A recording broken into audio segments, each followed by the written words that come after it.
Welcome to the live event where we talk about crushing anxiety. Now, the 7 step reset, which is what it's focused on, is actually designed for transformation. I use this in my 90-day transformation program to help people transform in each of the 7 performance areas. Not to make a weakness into a strength, but to make sure the weaknesses or at least above a baseline so that they're not hurting them. And those 7 performance areas are mental, physical, spiritual, emotional, relationship, professional, and financial. Now, the 7 step reset works with each of those areas as we run laps around, especially the first four: mental, physical, spiritual, and emotional. When you get to the other side, after emotional, and I call emotional the gateway to where we have with other people. So the mental, physical, spiritual is 100% in our control. The relationship, professional, and financial has to rely or relies on other people to be involved. And so emotional is the gateway because people can so easily be hijacked, especially now with all of the changes going on, especially in the United States, but all over the world. There's so much change going on and uncertainty. You know, we talk about VUCA, volatility, uncertainty, complexity, and ambiguity, and that leads to the BANI, brittle, anxiousness, non-linear, and incomprehensible.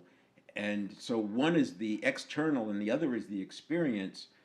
And the 7 step reset gives us a new way of living so that that BANI doesn't have to be a foregone conclusion. As a matter of fact, you'll see that once we go through it, you don't really experience that anymore. That's the uh, the end state objective, and we're talking 6 months. We're not talking 6 years. So this is something that can be done in 2 to 3 months on the early side, and I would say in 6 months you'll have it. Now, the today's topic, neuroplasticity, is probably by far the biggest potential obstacle, but also the biggest catalyst for breakthrough. Once you get it, it changes everything. But the resistance to getting it makes it difficult. Where I was going to go with the relationship, professional, and the financial, I'm actually reading the book now, Primal Leadership. And he talks about, and the reason is because I'm bridging the gap between what I have, 7 performance areas, and emotional intelligence, because the topics seem to be talking about similar things, but there is a distinction, and I would say the emotional intelligence is a very, very rich topic, by the way. And as a leader, for my dynamic leadership, what I would say is that your the emotional intelligence that we have for ourselves applies to social intelligence, which is what the book Primal Leadership is about, or in general. When you can see your own world through the lens of the neural pathways, quote, aka neuroplasticity, you'll spot it in others as well. And that's the essence of this of dynamic leadership, being able to read what's going on with other people and adjusting real time your approach. For example, if I told you that a person you're about to have a one-on-one with is about to have a nervous breakdown. They are anxious, they're on the edge, and their heart rate variability is way below their baseline. Their beta brain, the amount of time they're spending in beta brainwave state is off the charts. It's so high. I would guess that most of you would probably postpone your one-on-one, even if it was not a high impact one-on-one.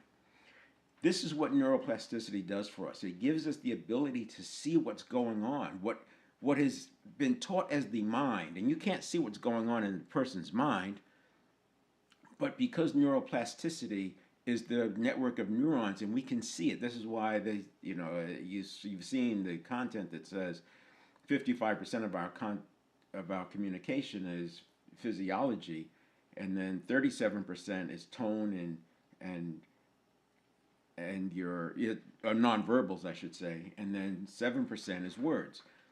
And in sales, I have argued that, and I agree with that in certain circumstances, but I've also argued against it because from a sales standpoint, when I'm listening to a prospect, I am and because of the kinds of questions I'm asking, those words I'm taking as near 100%. Why? Because I'm into their conscious mind. I'm not into their reaction.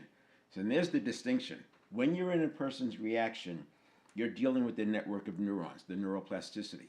When you're in their conscious mind and you can actually get those words and you're seeing them pause before they speak, those are the words I rely on. Same with coaching. If I'm coaching a person, I want that conscious mind response. I don't want the reaction response. The reaction response is back to the 55% of communication is physiology. I don't want that.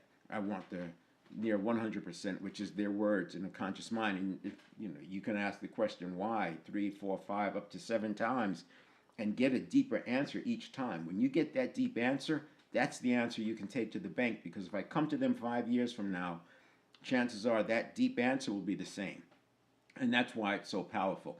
Anyway, that's just a way of looking at this topic. And if you're a coach, counselor, mentor in this field, I'd love to have you come on either today or anytime. Because these stay up. So if you watch this some other time, just send me an email. You can use 7fitnessseries@gmail.com, and that's also on the website, which is in the chat, 7stepreset.com/live.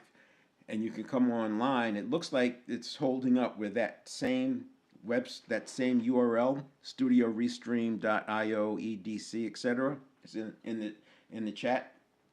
That will bring you online anytime I'm live. I think I've asked them to create that so it's static, and it looks like they've done that now. So join me online, and I will have this neuroplasticity topic at your convenience. Well, I go live every day, every weekday at 8 a.m. If you want to talk about neuroplasticity in the context of the mind, psychology, any of that, I'd love to have that conversation, because when you look at psychology, it's defined as understanding the subconscious mind. I argue that it's not a mind at all, it's a network of neurons. And neuroscientists I've spoken to agree with that, but the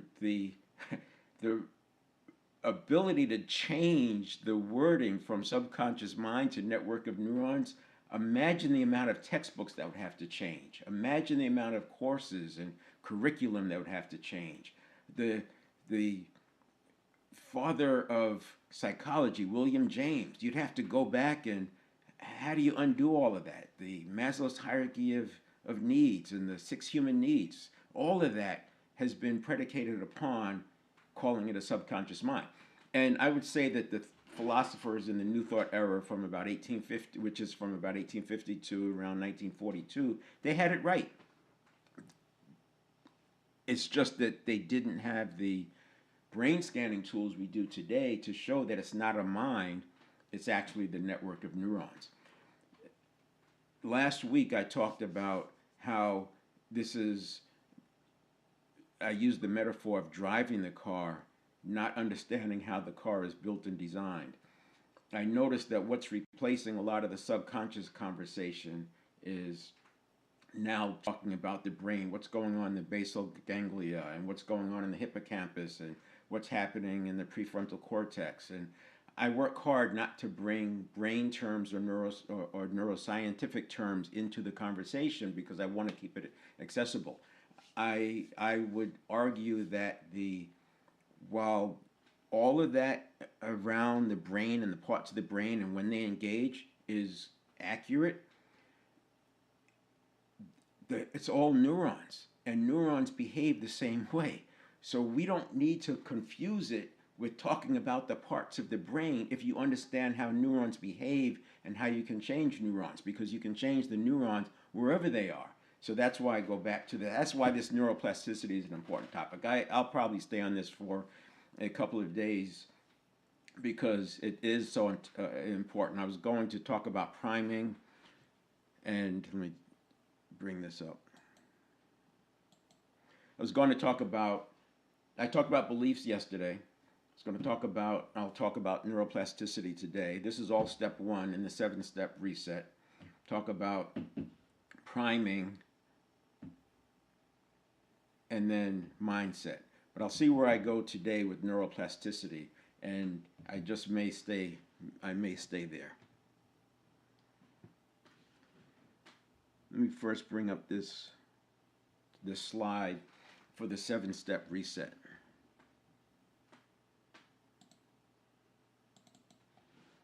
So the 7-step reset, as I said, I created it as the framework to help people do laps around the 7 performance areas. It's helpful to have labels for things, and it's also helpful to have a roadmap. So when I use the 7-step reset, as also when I use the 7 performance areas, I use them as roadmaps, so I instantly can see where a person is. Once I can see where they are, it makes it easier to decide what to do next. So if a person gets stuck in the 7 performance areas, mental, physical, spiritual, emotional, I'm always paying attention to how are they doing in the mental part, the physical part. And the physical part is very broad because most of what we do is dealing with neurons, and neurons are physiological and neurobiological, but a large part of that is physiology. And then I look at them from a spiritual standpoint, where they are spiritually, not spiritual as in the spiritual sense, but in the higher self. Right? I would say our higher self interacts with the real spiritual realm. So I don't deal with the spiritual realm. I stop it here at the higher self, and then that way people can do what they do from the spiritual self. But if you are living by faith, if you are living into whatever spirituality, I would say having agency precedes that.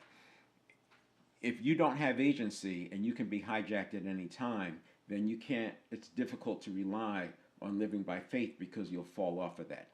I'll leave it there. But the point is, I'm looking at where they are. So look at spiritual as awareness of awareness, right? Self-awareness and then awareness of awareness.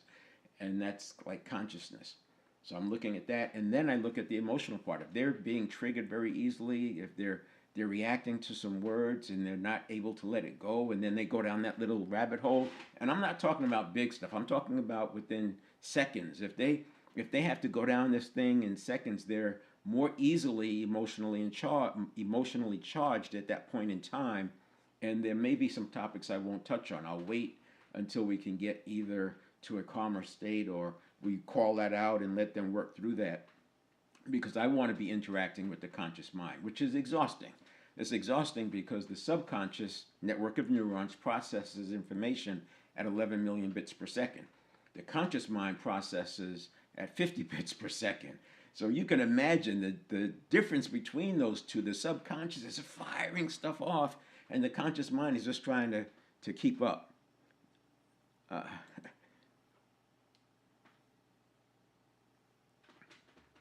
It's interesting.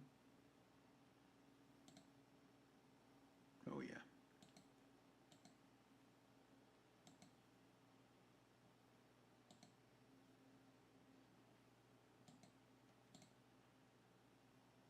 Okay, so didn't realize I didn't have this up. Let's see if that comes up. Okay, so the 7-step reset, and this is sort of a blend. I actually updated it today. I'll start showing the updated one tomorrow, but this is sort of a blend of where things are, and then I've updated it to be more about future, where things are after you learn the 7 steps. So this is a transition slide, but I want to show this in terms of what it's done. So the pre-stimulus, beliefs, neuroplasticity, priming, mindset, and physiology, this is where we live. This is who we are on a regular basis. This might be the same all day long here, but if you get triggered, if something happens to you on the way to work in your commute, and you just, you get off kilter a little bit, this could influence your day. It's very often talked about how it can take hours to let those chemicals that come up in a neurobiological event called emotional charge, it could take hours for that to subside. So we need to be able to, one, note where we are, which is step 2, and also adjust. So not only do we learn how to improve these over time and get better and better and better, we're also learning how to get back to a homeostasis point of view. So for example, let's say something I get some really bad news at 10 o'clock in the morning, and I have some important meetings to go through, that really bad news needs to be dealt with, but I don't have to deal with it right now, and I don't have to let it ruin my day. I can put it aside and come back to it later. These are the skills that we use between 1 and 2. So not only do we set a baseline here that's positive and an empowerment catalyst, not a resistance factor, but then we also set ourselves up so we can get back there quickly. So this step 2 becomes like a dashboard where we're constantly monitoring how am I doing from a mental state of being, a physical state, emotional state, spiritual state. How am I doing there? What's my self-image like? In self-image, you can tell where your self-image is by your self-talk.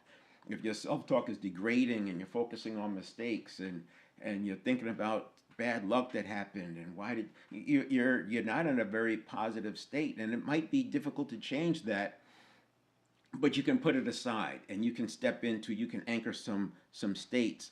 But I would say if it's really that bad, we need to get back to that, and maybe you just take some time and there's different ways. I don't say you have to meditate to be able to do this, but meditation is one way. There's other things, and we'll talk about that when we get into priming. So today, again, I'm talking about neuroplasticity, but in priming, we can prime ourselves into a new state, and we sort of unprime ourselves, right? If you get that bad news, now you're being primed into this place over here. Or if your self-talk is degrading and negative, you're being primed into this lower, more resistance kind of state rather than empowerment catalyst. And but there's ways to reverse that priming. There's ways to do this in the short term to get through the day so you can still be productive, but we also want to have tools so that our steady state is there, but also we maintain that steady state, and it's harder and harder and harder to fall off. So I'll tell you that I don't experience emotional charge in this process because I've worked it out. I set this whole thing up, these first 4 steps, so this doesn't happen. I don't, not even once a month do I have to do something to deal with an emotional charge, because the emotional charge is all about where you are in these first 4 steps. And obviously a big part of the is step 3, which we'll get to later. And you can always go to the 7stepreset.com/live, and on that page I have recordings of some of these steps. Eventually I have all 7 recordings out there, but you can also look at previous talks that I've done for more content about that. So that's, and then we get to step 3, which is the conditioned reaction. This is where most people live, and then they let their reaction become the response. That's a major step we have to do right off the bat, is make sure that there's separation between your reaction and your response, because if your response equals your reaction, you're just creating more yesterdays for your tomorrows. And that's where triggering comes in. You can actually see it real time when a person is triggered, like the videos, when a person is triggered, and you can see that they're not even thinking. It's not rational, and rational information doesn't take root because they're just being triggered. It's all an internal experience. And if you're ever around a person who's in that state of being triggered and they can't do anything, and then you throw in a different stimulus, maybe a dog starts barking at them, or something happens that re-triggers or changes the trigger, it's like they completely let that go and go over to this other thing. But when you try to talk to them rationally, it doesn't work. I remember one guru would talk about, when they would get there, he would just throw water on them or something crazy like that to just completely break their state. But I don't want to rely on external things to come in and change our state. That's why we do the 7-step reset. And then if you need to do an emotional modulation step, then we do that. That's step 5, and then you can take action. So we don't want to have our conditioned reaction equal our response, and we don't want it to equal our action, unless it should. Obviously, if we're being attacked by a tiger on the Serengeti, we don't want to have a gap here. We want this action to be right away. But for most of us dealing with business and such and emails, I mean, the email has already been sitting in your inbox for maybe an hour or more. Reading it now, yes, you may feel like you have to do something about it right now, but it could already be a day old. So we don't have to act on it right now. And this is why you want to have these these two steps in between your reaction, or between the stimulus and the reaction, and then the action. And then step seven brings us back to mindfulness, because as I say up here, you can't stop the 33,000 daily stimuli, but you can have them working for you. I call that the automaticity. And since that next stimulus is coming potentially in a second or two, right? 33,000 daily stimulus response cycles, and you're awake about 65,000 seconds. That next one is coming pretty quickly. And that's why we have to return back to mindfulness, and that's managing this 712, 712. This is the loop, 712, 712. This is what we control. We don't control what comes to us, but by controlling the 712, we get command over the 456.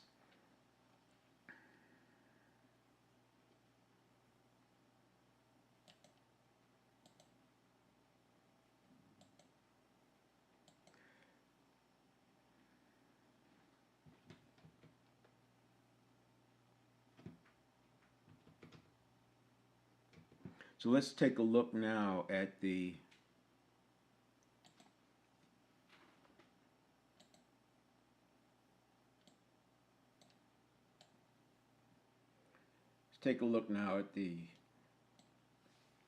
neuroplasticity.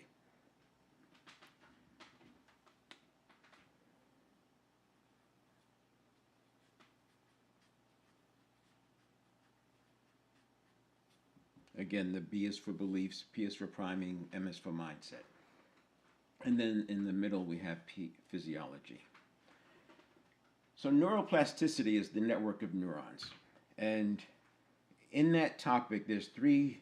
I say I don't like to bring in neuroscience terms. It's hard to get away from it when I'm talking about neuroplasticity. But we have neurons. We have the synapse. And a subset of that synapse would be the neurotransmitters.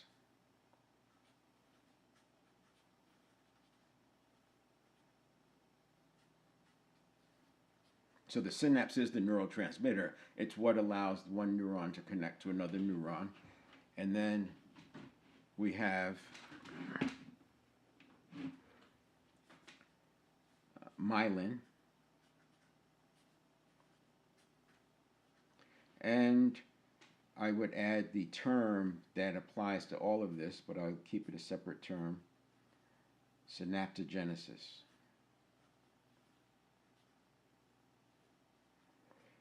And you can Google any of these terms and get a working definition of them so that you understand it. But this is where we spend our time in the 7-step reset. I'm always going back to the neural pathways.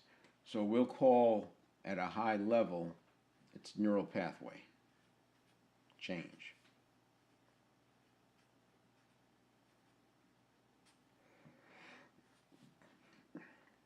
So we like to say in neuroplasticity that the brain we're born with does not have to be the brain that we die with. Neural pathways make up most of the brain. I already mentioned about the basal ganglia, the hippocampus, etc. It's all neural pathways, and neurons behave the same way at this level, as well as the neurotransmitter behaves the same way. So understanding the different parts of the brain is not necessary.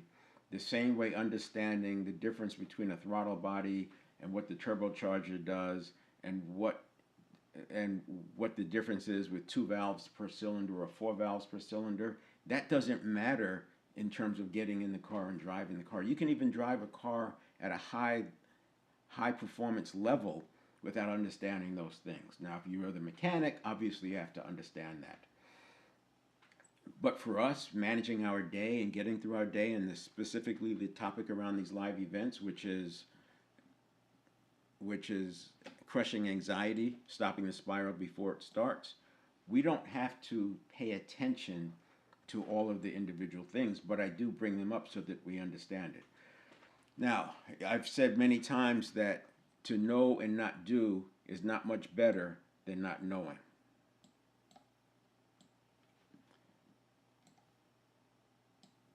To know and not do is not much better than not knowing. I actually say to know and not do is to not know. It's not actually accurate, obviously, but I think it paints the picture. And it does say that, hey, on we need to be focusing on doing.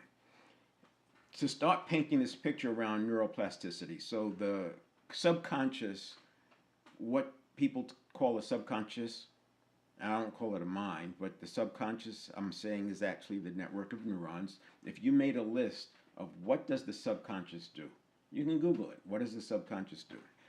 And then you make another list. What does the network of neurons do? Now, depending on your search history and all that, see, I probably see different things in my search history than you do in yours because I look up a lot of this content. But if you look at what the network of neurons does, or you can look at it individually, the neurons, the synapses, the myelin, synaptogenesis, neurotransmitters, how does that all come into play?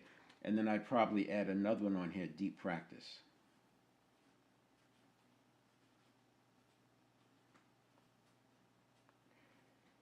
So deep practice is how we change our neuroplasticity.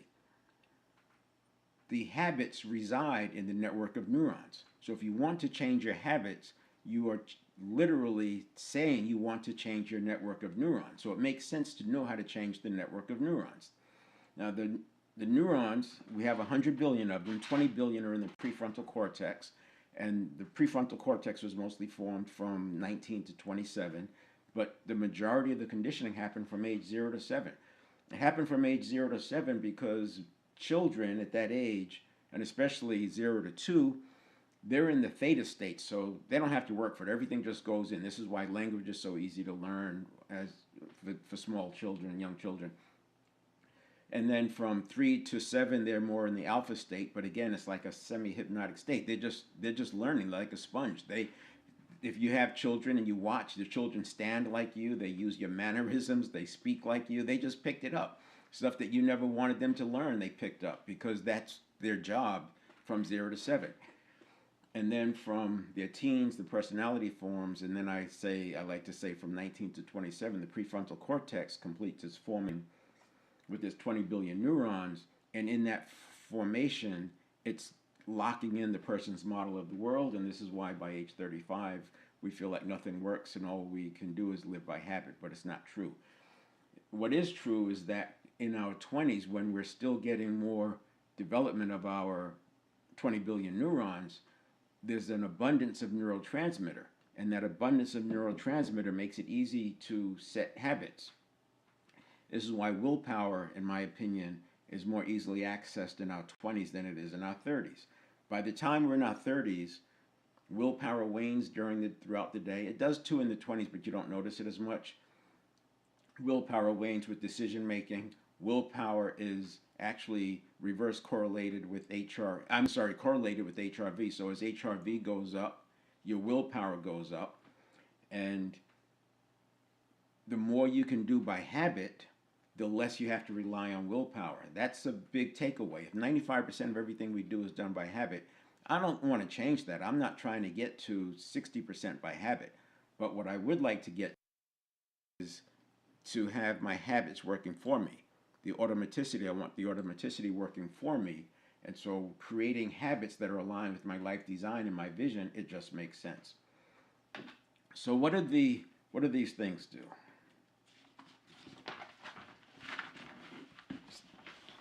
We have 100 billion neurons. Each neuron is connected to anywhere from 1,000 to 10,000 other neurons. I've seen numbers as high as 100,000 other neurons. But when something is that small, think about it. There's 100 billion of them inside of our brain. It's like, how do you even see that with the most powerful microscope? I obviously they do, but to argue whether or not it's connected to 1,000 versus 10,000 versus 100,000, we're talking about trillions of connections regardless, and trillions of connections make it a non-issue for this topic, at least at this level. So the neuron, I'm not going to draw these the way you see them in science books, but you can go look online for an image of a neuron. But the neurons make up one part of a neural pathway. Now, the reason I talked about each neuron being connected with 1,000 to 10,000 other neurons is that if you think about making a step, if I make a step from here to there, I'm probably engaging thousands and thousands of neural pathways just to make that step. To say what I'm saying right now, I'm engaging thousands of neural pathways. Remember, there's trillions of them. So it's nothing to be engaging thousands of them. But the neurons are not a neural pathway.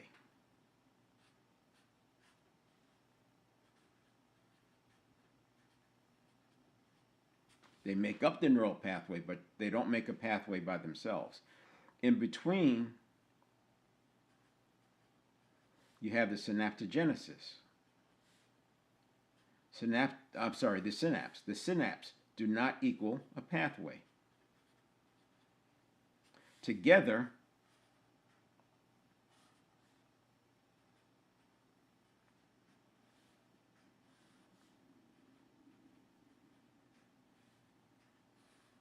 you have a pathway.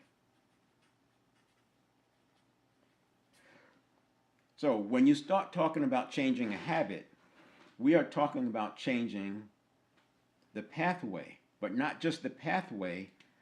There's thousands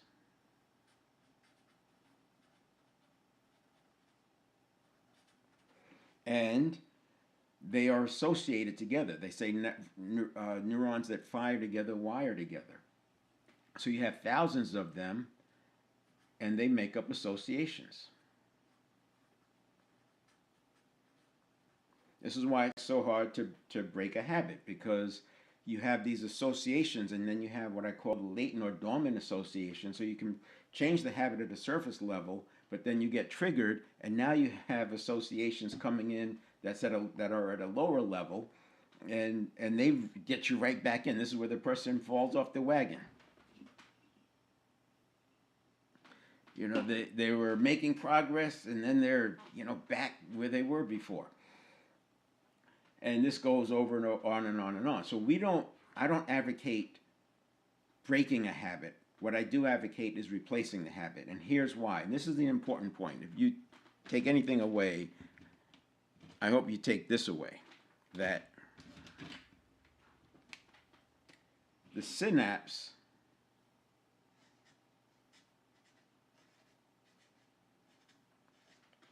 is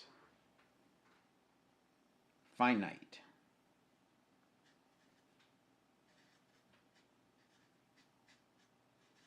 And there's not enough neurotransmitter, it's also a neurotransmitter,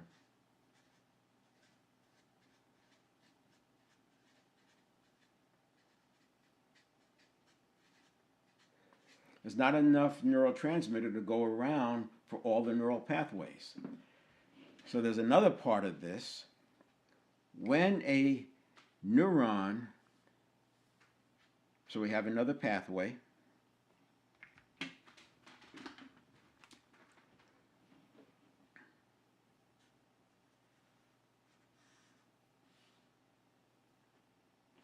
hold on a second, let me just check something, because I don't like this, the way my green is showing up.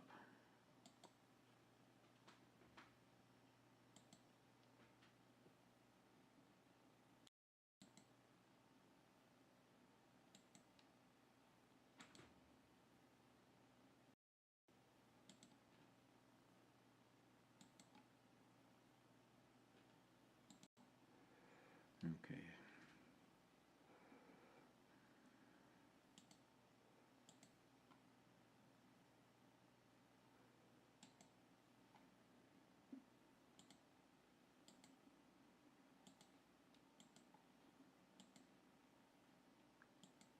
All right.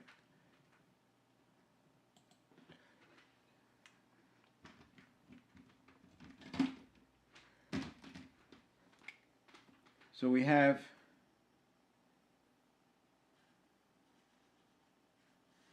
I'm drawing this additional neural pathway to make a point. And in this neural pathway,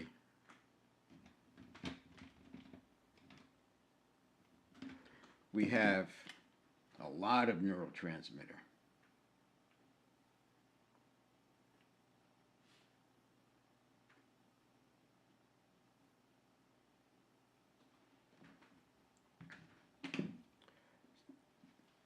Now,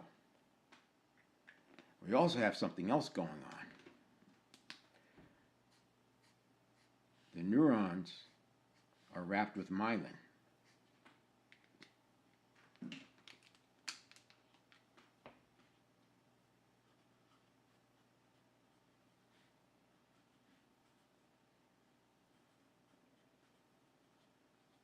So this is a strong pathway, high neurotransmitter and high myelin.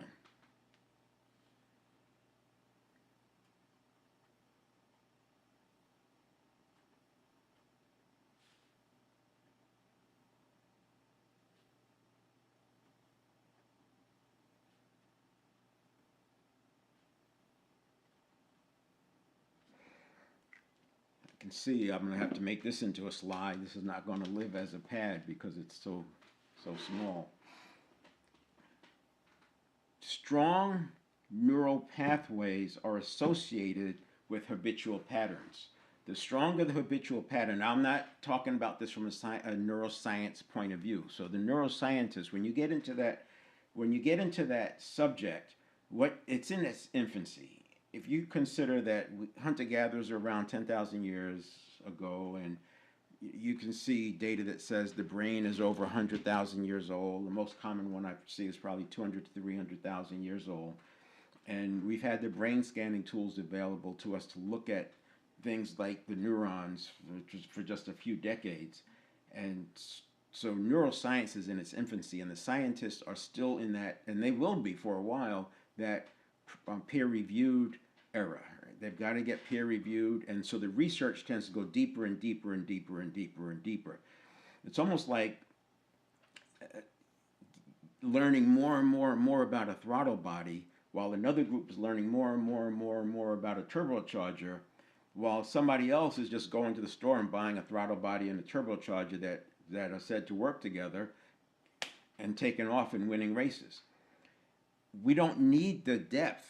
What we need to do is understand how it all relates together, which is why I do these topics.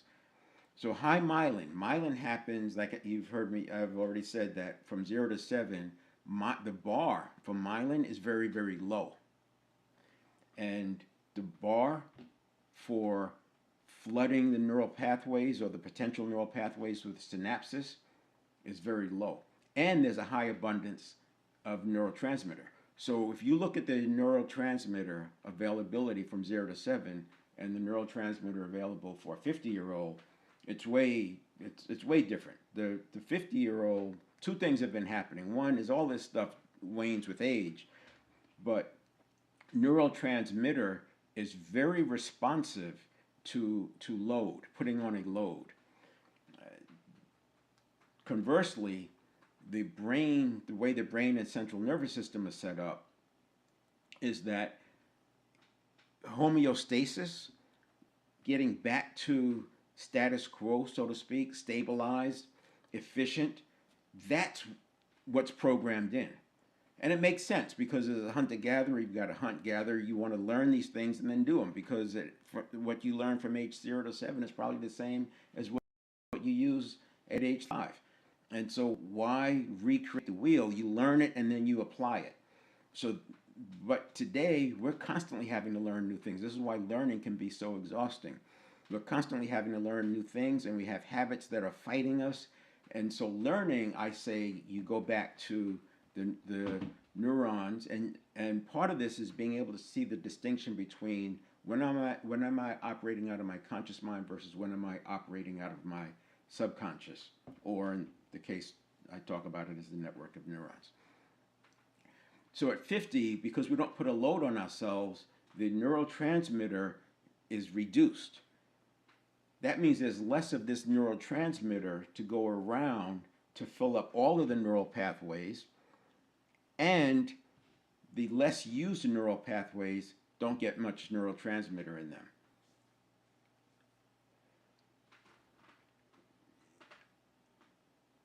The other thing that happens is when neurons get wrapped with myelin, they fire faster, with more strength, and with more accuracy. And what do I mean by accuracy?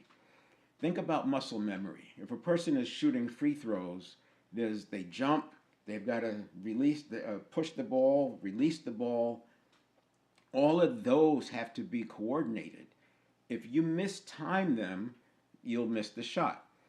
When you see a Steph Curry hitting free throw after free throw from these far distances, he did that using he got there by using deep practice, which creates myelinated neurons, and those neurons fire with precision. Now, I've read that a neuron fires as long as it's firing between plus and minus 4 milliseconds. So you have an 8 thousandths of a second range that the neuron can fire, and as long as it's within that range, it's going to execute the step.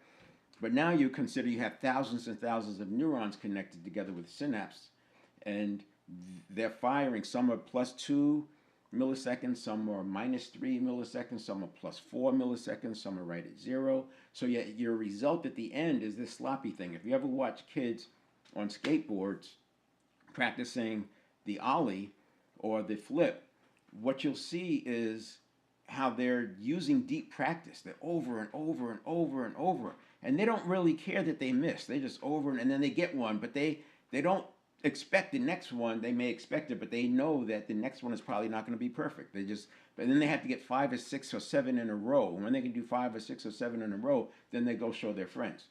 That's deep practice at work. I've read that Steph Curry, he doesn't just shoot at the basket when he's practicing at the rim. He's aiming relative to where the hooks are for the net. That's that deep practice focusing, and that tells the central nervous system that this is important. The reason I went there is because when I talk about it from a muscle memory standpoint, I won't get much disagreement. People agree, yeah, that makes sense. They've experienced it. People have played sports, they've experienced muscle memory. They also know that when they get back, they feel kind of rusty. But if you pay attention, let's say you ski or you hike or you have a seasonal sport, you'll probably notice that the first day or two you feel clumsy. Like if you're hiking and you're scrambling, you may feel unsteady on some terrain, but within a day or two, it's like you're back. What happened? With skiing, the first day out, it's like I feel so sloppy. The timing is off. You even struggle sometimes just to get yourself set up. Whereas at the end of the season, you're off the lift and gone. That process is called synaptogenesis. The neurotransmitter leaves the dormant neural pathways and goes to the neural pathways that the system is deeming important. This is why there's so much muscle memory with deep practice. Now, what's interesting is when the synapses goes away, the myelin doesn't necessarily go away. The myelin stays. This is why you can come back at the beginning of the next season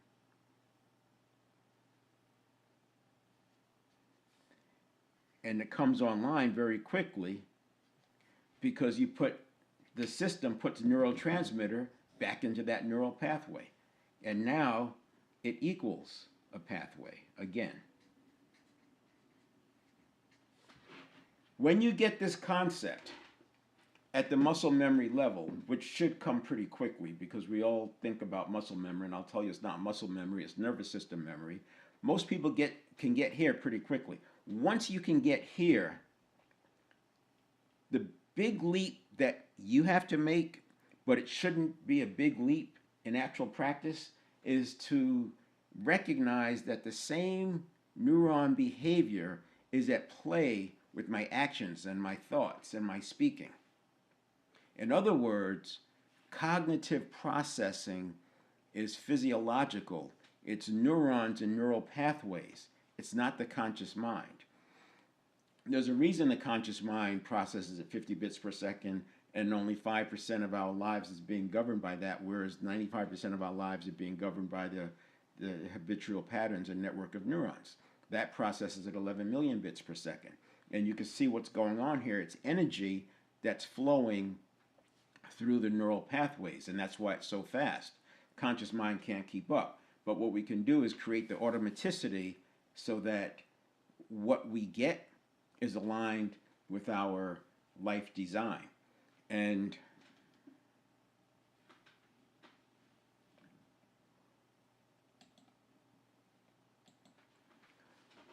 from a life design standpoint, it's not just muscle memory, it's everything that I do. And let me give you some real world examples that you can play with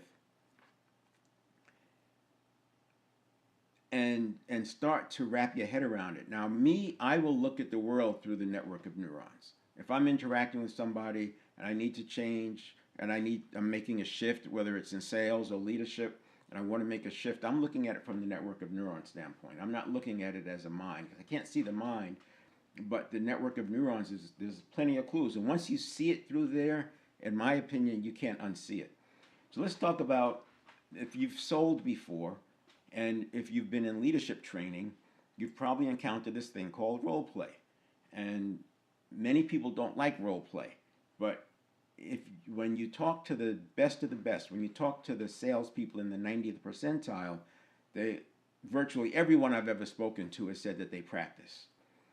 And they practice out loud. They practice their presentation and they practice their presentation out loud. Now, on the surface, you might think, well, why?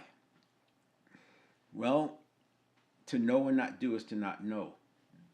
Using this model that I'm talking about, where do you think rehearsing the sales presentation inside my mind quietly, where do you think that resides? Majority. Is that in my conscious mind, or is it that largely in the network of neurons? I would argue that it's in the conscious mind. If I practice out loud, speaking, what am I doing? I'm engaging some of my neurons because I have to speak. I'm engaging some of my neurons. If I role play with somebody and they're throwing me ideas and red herrings that I have to respond to, I'm now building those neural pathways up as well. So I'm working on the neural pathways that cause me to think and respond. And that's back to my 7 steps. So you can see this is happening. It's happening between 3 and 6.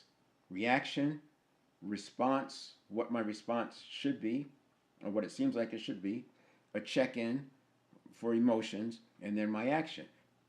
But that can happen inside of a half a second.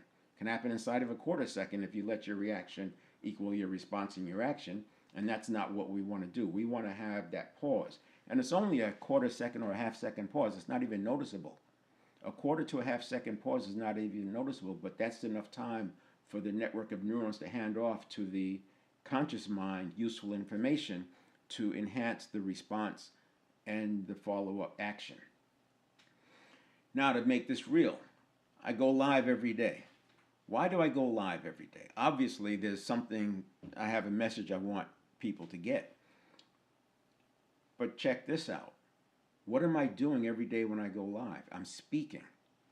Now, I'm not just speaking. I'm speaking to a live audience. I'm streaming to 5 different platforms or pages. That means I don't really know who's watching. But I know that I have to work on my flow. I know that I have to be careful about my vernacular. I have to pay attention to my pauses and my spaces with nothing being said. And I want to be accurate. I don't want to have to go in and edit and take things out. I want to be accurate, which means I have to be thinking about it. This is like the salesperson role-playing on steroids. I am role-playing, speaking about my topic, and I'm doing it in a way that makes my central nervous system say, oh, this is important. So what happens when the central nervous system says, oh, this is important? When the central nervous system says that, it sends more, it creates more, makes the brain create more neurotransmitter. The brain is not out there just creating neurotransmitters, so that it's an energy hog. The brain uses 20% of our resting metabolism. It's not a lot of excess energy for neurotransmitter because it has to take it from somewhere else. And then when you get brain fog, you get tired, you're dehydrated, you're not breathing well, the brain has even less nutrients to function. So it gets stingy on the neurotransmitter, so it's either going here or it's going here. It's not going everywhere.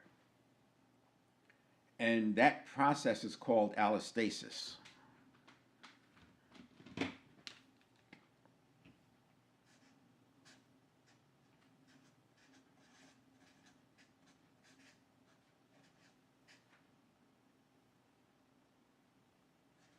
Similar family to homeostasis. Homeostasis is wanting to get stable at a status quo view.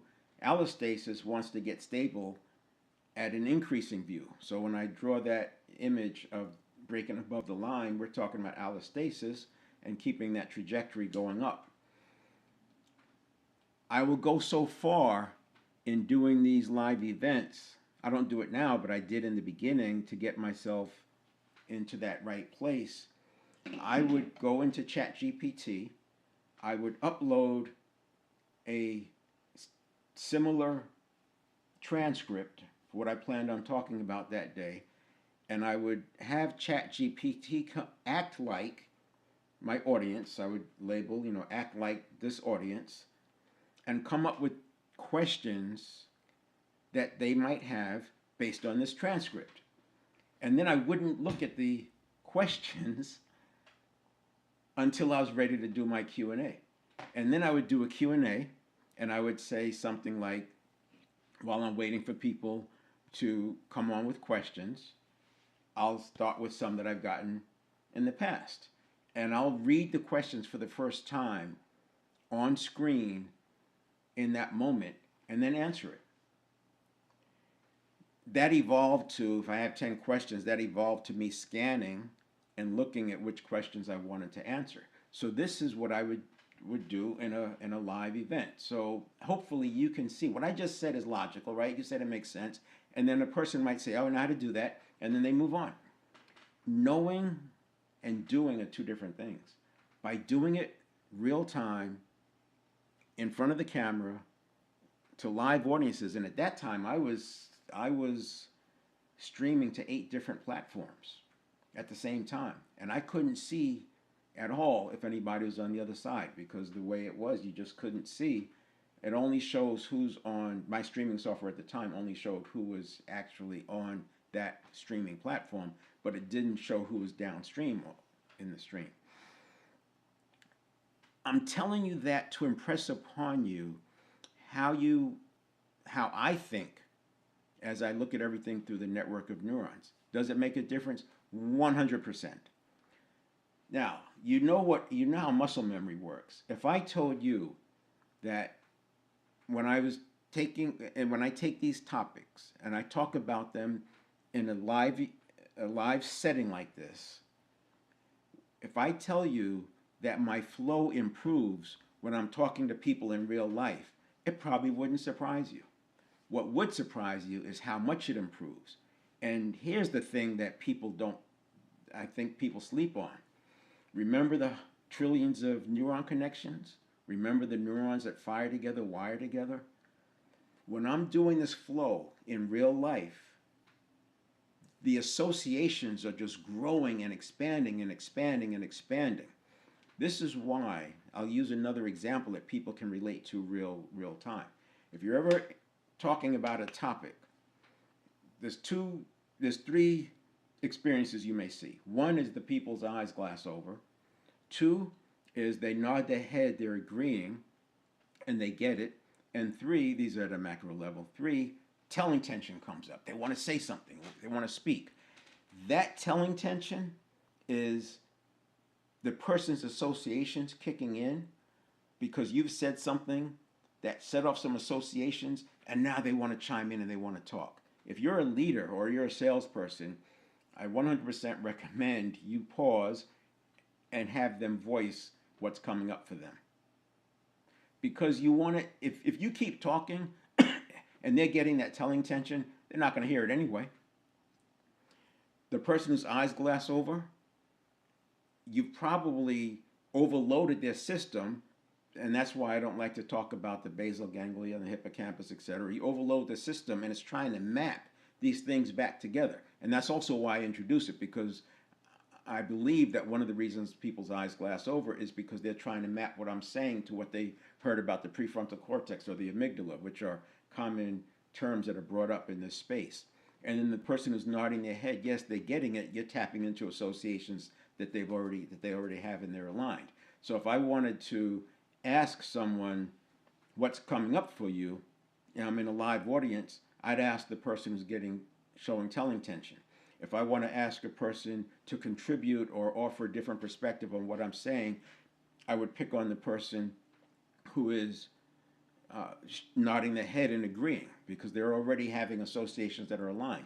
And if I want to get some counterpoints, I would call on the person whose eyes are glassed over. And it's just once you start seeing the world through the network of neurons, and that's the bigger point, you'll start to behave in a way that's aligned with that. And that makes sense, because if 95% of everything we do is done by habit, why would I be spending my time on the 5% that's the conscious mind? I'm going to leave it there. I'll come back tomorrow. I'm going to continue on this topic with neuroplasticity. Perhaps I'll turn this into a slide and then build from there. And I'm going to stay on neuroplasticity for the rest of the week, at least through Thursday. We'll see what we go on Friday. Again, you're welcome to join me online. In the chat, you have the URL, and that URL should work tomorrow as well. You can go to 7stepreset.com/live, and you'll find the next event there, as well as this recording will be in the previous recording slot. All right, see you next time.